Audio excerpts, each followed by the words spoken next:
Tonight, our last 4 contestants compete in television's toughest quiz. And the prize for at least one of them, a place in next week's group final.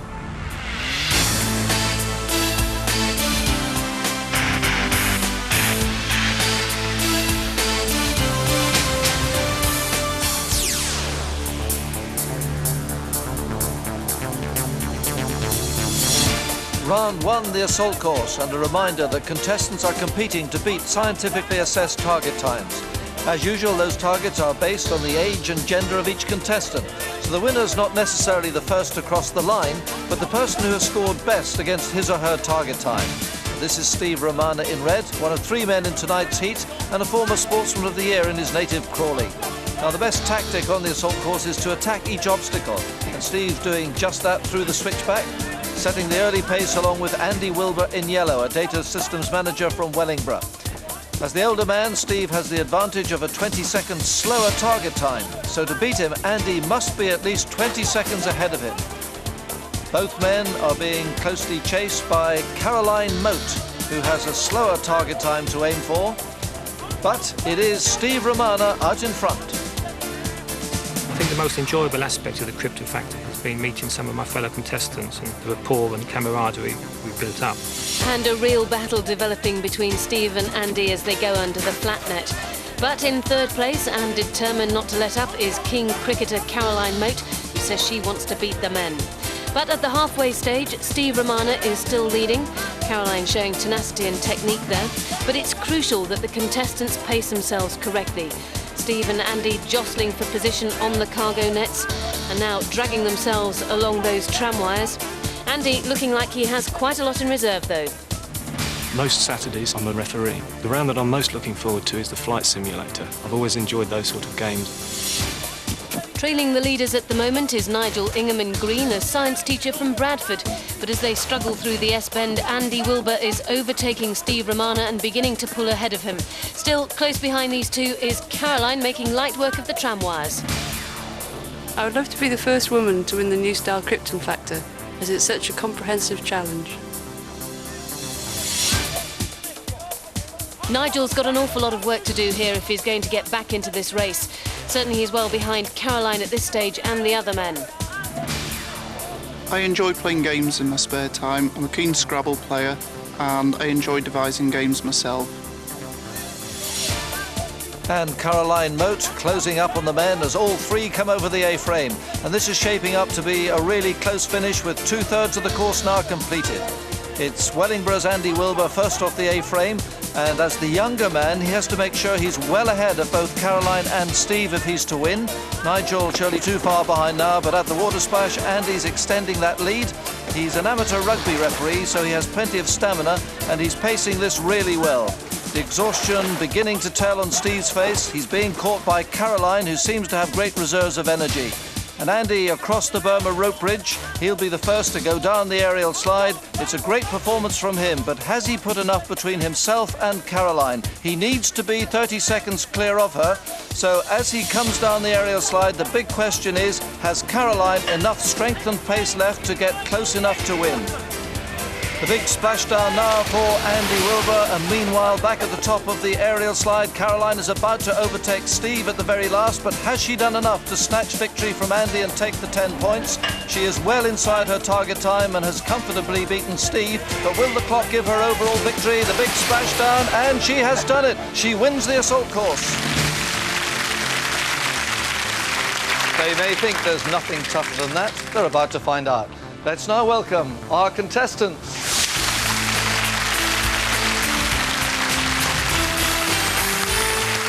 Some great performances on the assault course, but the winner from Nottingham, business analyst Caroline Moat.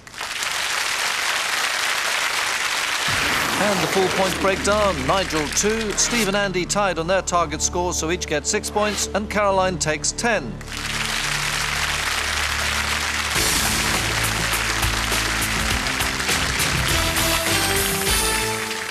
Round 2 is our test of mental agility, and our contestants compete against each other by touchscreen answering. They will see groups of visual information, such as numbers, letters, times, cards, and months.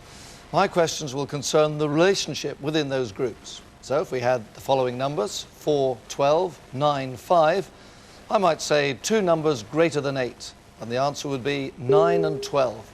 Because of all four numbers, those two are higher than 8. Okay, contestants, if you're ready, we will start with numbers. 6 letters. Two numbers greater than 6. No number between. Neither odd nor divisible by 3. The difference is 4. 1 less than half of 10. 2 squared plus 2. The sum is 1 more than 12. Now letters of the alphabet. The 7th letter of the alphabet. Last but one letter in cascade. Not in the word damage. 5 letters after B.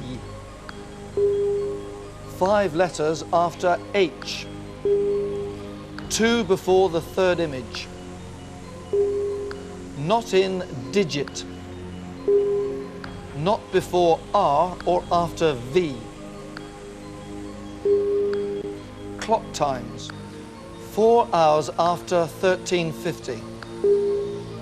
5 1/4 hours between. 3 1/2 hours before 06:40. 40 minutes before 01:40. 3 hours after 09:35. Midway between 00 and 06:20. 13 hours before 01:35. 75 minutes after 23:45. Now playing cards, 5 cards between. Neither male nor red. And that's it, the end of the round, and reminding you that where contestants tie, they're separated by the clock. We'll check the result, and the winner snatching it in the very last second is Caroline Moat. And the full result, Andy scored 2 points, Steve 4, Nigel 6, and Caroline 10. So, after 2 rounds, there is a clear leader with a Krypton Factor of 20, Nottingham's Caroline Moat.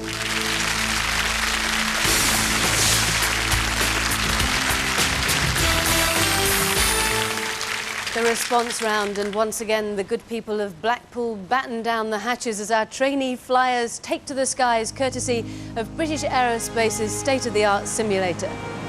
As usual, the contestants are aiming to follow the aerobatics of a lead plane as it spins and loops. The maximum score is 100, but points are lost for deviation, losing contact and crashing. Anything in the 80s and above is excellent. Steve Romana from Crawley is first into the cockpit. He's currently in 2nd place after 2 rounds, so a win here would put real pressure on Caroline Moat, the current leader. At the top of the loop, his tracking score on the right of the screen is good in the high 80s. Diving down now to Blackpool's Promenade, 400 feet, 350 feet, he should have started to level out. The nose is still down, he's going to crash into the sands of the South Shore, and that's a disaster for Steve Romana. Next, Nigel Ingham, joint 3rd coming into the round. He teaches science at Danecourt School at Radcliffe-on-Trent. I'm sure everyone there is cheering him on at this moment, coming up to the top of the loop. And it's not looking good. The tracking score tumbling, and the box above it shows that he's losing contact with the lead aircraft. He's searching the skies from the cockpit, but he has lost the leader, and you can see very clearly there that the trouble he's in. He has lost control and direction. Keep your eye on the box above the tracking score. It shows how much he's drifted away from the leader. The outer circle's been reached. The flight is about to be aborted. Definitely not a natural flyer. Now it's Wellingborough's Andy Wilbur, a data systems manager, badly needing good points here. He's only got 8 after 2 rounds, in joint 3rd place. But following those last 2 flights, he has a real chance to improve his position here. Good tracking score coming out of the loop in the 90s. That's excellent. Now, can he level out over the promenade, pulling back gently on the joystick? And that is beautifully done. Now heading past the tower and into the second loop. Up they go, pulling 4.5 Gs and still sitting right on the tail of the leader. This is a superb effort so far by Andy Wilber. Levelling out again. And there is now just one tough manoeuvre left. Coming up in a few moments, a hard bank to the left, bringing him round to the tower on the finishing line. But I think he's in trouble. He has lost the lead aircraft. Look at the box above the tracking score. The outer circle has been reached. That means the flight's about to be aborted. And that is a real pity because he had been doing brilliantly. And it's all over now for Andy Wilber, and he's furious with himself. And finally, Caroline Moat, the contest leader. She's 10 points clear. Now has a big chance to nearly double that lead. She comes from Nottingham, a business analyst. And she is going well. Through 5 Gs to the top of the loop. A tracking score in the 90s. Very good indeed. Now plunging down to the promenade. And she's got to judge this just right. Pulling out of the dive. This is the moment. And she does that very well indeed. This is a great performance so far. Tracking score is still in the 90s. She passes the tower and now soars up into the second loop. Still that lead aircraft is right in front of her, right in the centre of her windscreen, precisely where it should be. And this is almost identical to Andy Wilber's performance. But coming up is the manoeuvre that defeated him, so can Caroline do better?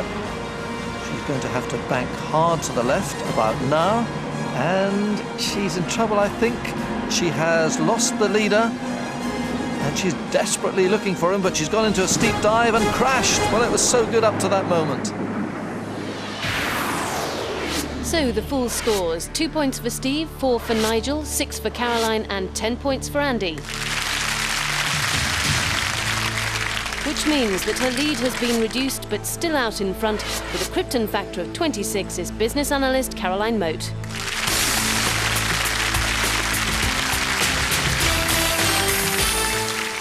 Yes, observation, testing the contestants' power of memory. As usual, we have a unique computer animation with 5 questions to follow. So if you're ready, contestants, watch carefully. Tonight's animation is called Machine for Living.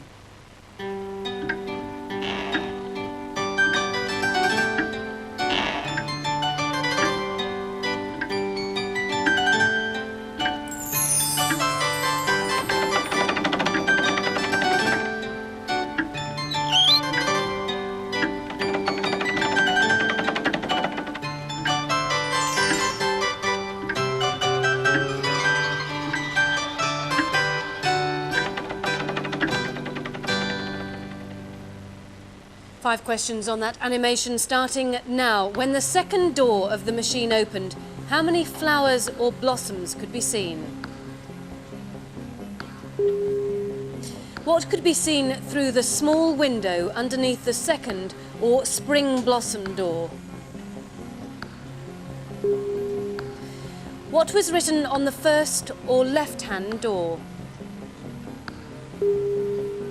In what direction did the cockerel end up facing? On the weather vane, what colour was the letter N for north?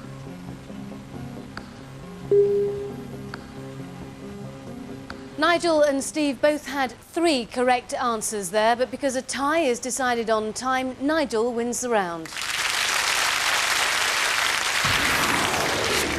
So 2 points for Andy, 4 for Caroline, 6 for Steve and 10 for Nigel. After 4 rounds then, still out in front now with a Krypton Factor of 30, Caroline Moat.